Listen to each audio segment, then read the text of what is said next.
In the 15th episode of Batman Beyond, we are introduced to an original villain named Earthmover, a man entirely out of dirt. Throughout the episode, Terry's friend Jackie Wallace feels as if she's being constantly watched. Named that way. 10 years prior, Bill and Tony started up a company and had to dispose of toxic waste. However, they could not afford to do it properly, so Bill dumped it into a sealed mine shaft. Tony was reluctant of this, worried that there would be a partnership to gain his confidence. A cave-in occurs, trapping Tony underground with the toxic waste. Waste caused Tony to fuse with the earth itself, where they find out what Tony truly looks like. Just old. But we can take you to the preserve and Jomo will take good care of you. No one needs to take care of me, Eliza. I have raised a lot of calves who are now raising calves of their own. I've been head of the herd for more seasons than I can count. And my time has come.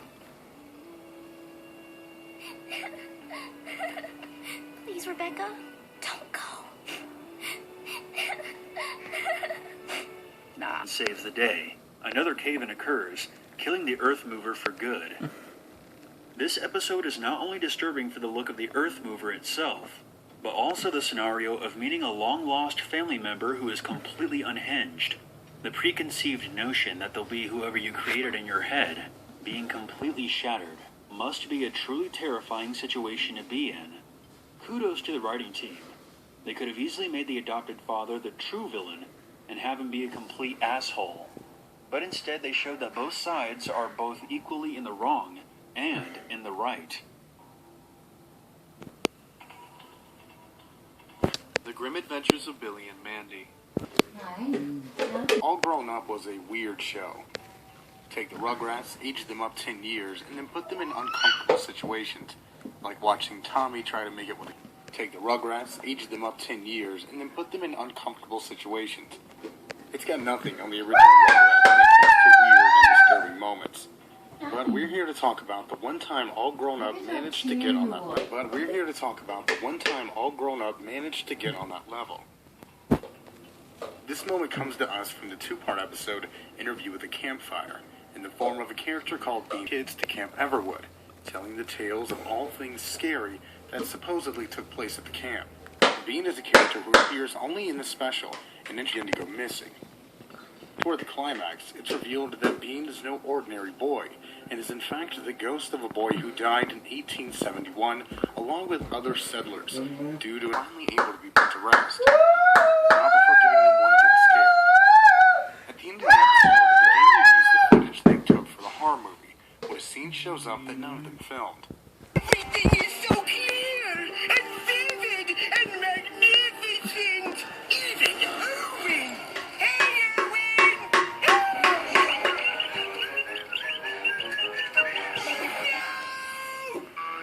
What are you screaming about, Billy? Erwin, you! Are you okay? Red Eyes saying, "Don't ever got no brain or nothing." I have no idea how disturbing one at that.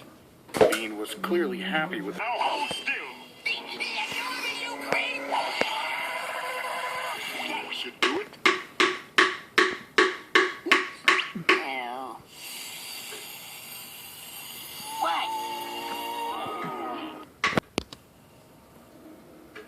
Mr. Meaty. Comes to disturbing moments. Invader Zim features them in spades. Our entry from this series is life. In the episode Dark Harvest, Zim finds that none of his organs resemble that of a human's, in real life. In the episode Dark Harvest, Zim finds that none of his organs resemble that of a human's at all, which causes problems when he gets a case of head visions and has to go to the nurse. You got a tapeworm, buddy. Must have been that raw burger you ate. I have a tapeworm! After stealing the organs of almost every student in school, Zim is now a fat, blobby mess, oozing fluids and intestines. It's absolutely bizarre. While the episode is dark and is 15th, 2005, Dulesky murdered his neighbor, Pamela Vitali. during the trial, drawing attention to certain comments he made after watching said episode. However, the two teens that testified stated that he was just joking. about those comments. Although, those same teens also stated that he is not violent, and that's clearly false. So, could this episode have been... But it's entirely possible that it didn't help if those ideas were already present in Dulesky's mind. Go to your mom's house. I don't got those for you. การที่เต่า Themes are addressed in the show, and its willingness to never speak down to kids is one of the reasons why it has become a version of the Caped Crusader. Of course, and not from more mature and dark themes, some disturbing moments naturally come with the territory. Given how many there are throughout the series, it goes to just one. The first of these moments comes to us from the episode On Leather Wings. In this episode, we are introduced to the Man-Bat, a researcher named Kirk Langstrom, who was transformed into the creature after an experiment researching bats as the next evolutionary step went wrong. When Kirk reveals who he is to Batman, complete with demonic laughing, close-ups of his teeth, and his body changing while his clothes rip off to reveal his new terrifying form.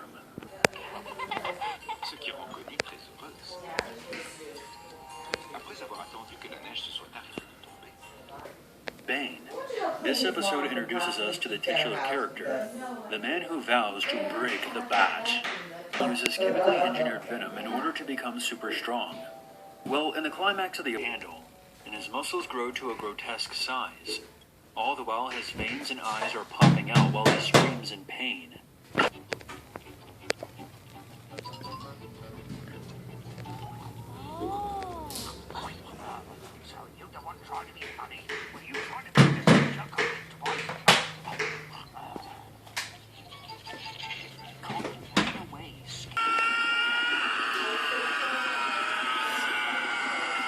The Laughing Fish, in which the Joker unleashes a toxin into the Gotham City harbor that causes all the fish to mutate into a Joker fish with a big toothy smile. Turns out the chemical is non-lethal, simply wishes to trademark the fish and gain a percentage over all that are sold. The worker at the harbor tells the Joker that fish cannot be trademarked since they are a natural resource, to which the Joker responds with a threat. Later on, the Joker follows through on that threat of gas into the home of the worker. Upon breathing it, the worker begins to chuckle, which slowly grows and grows into an insane laugh, reminiscent of the Joker.